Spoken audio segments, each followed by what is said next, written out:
আপনি কাঁদছেন কেন? আপনি কাঁদছেন কেন? কি হয়েছে?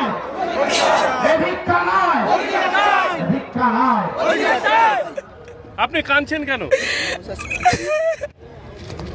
কি হয়েছে আপনার? আপনি কাঁদছেন কেন?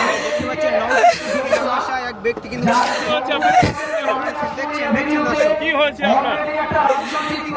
আশা করেছিল ভাইজানকে দেখবো, দেখবো কি দিয়ে রাজ্যের সরকার আমার জন্মের থেকে এরকম দেখিনি সরকার। যে আজকে যার জন্য এসছে, যার জন্য জনগণ এসছে, যার জন্য বিভিন্ন এলাকা থেকে এসছে, আজকে শাসক দল কি করছে? এই শাসক দল কি করছে? জন্মের পর থেকে আমি এরকম শাসক দল দেখিনি। দিদি তো বক্তব্য রাখে যে গুজরাট খারাপ, এ দেশ খারাপ, ও দেশ খারাপ।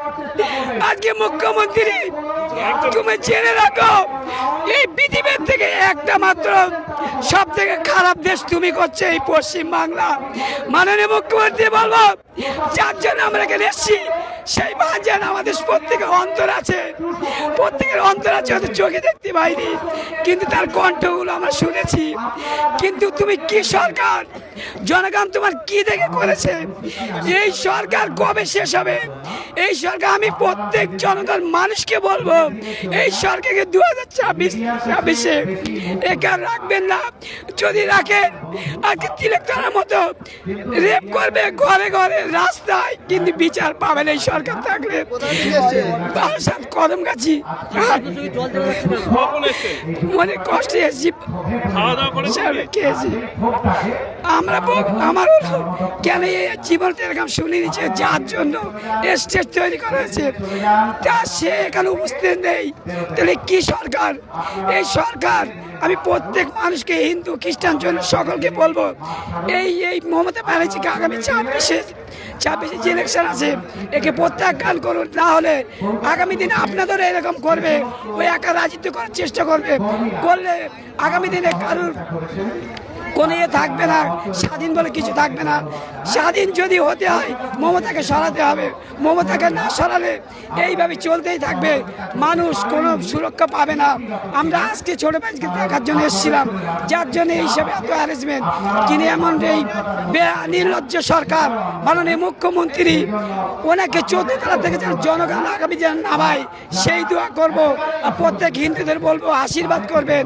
আগামী দিনে নওশাদ সিদ্দিকী আপনাদের হয়ে লড়বে, প্রত্যেক জাতির হয়ে লড়বে। এই মমতা বান্দায় এ শওকত মোল্লাকে বলেছিল তুই বোমবাদী, শোকে দায়িত্ব দিয়েছে। এ সরকার শুধু তোমার বোমবাদা নিয়ে কাজ, এ সরকার লুটের কাজ। আজকে জনগণ পিছনে নেই, সরকার শুধু লুটে ভোটগুলো দিয়ে করছে বলে জিতে আছে। আজকে একটা সাধারণ বিয়ে হলে ভালো ছেলে খুঁজি, আজকে একটা ভালো মেয়ে যদি কারোর সঙ্গে বিয়ে দিতে হয় ভালো ছেলে খুঁজি। তাহলে দেশ চালাতে গেলে কেন মাননীয় মুখ্যমন্ত্রী খারাপ ছেলে খোঁজে? এই মাননীয় মুখ্যমন্ত্রী ধিক্কার জানায়।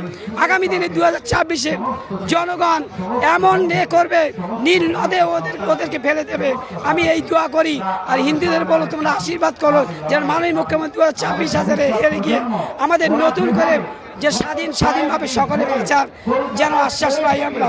এই বলে আমি মোহাম্মদ শফিক ইসলাম। আমি দল মাঝে মাঝে করি, মাঝে মাঝে ছাড়ি।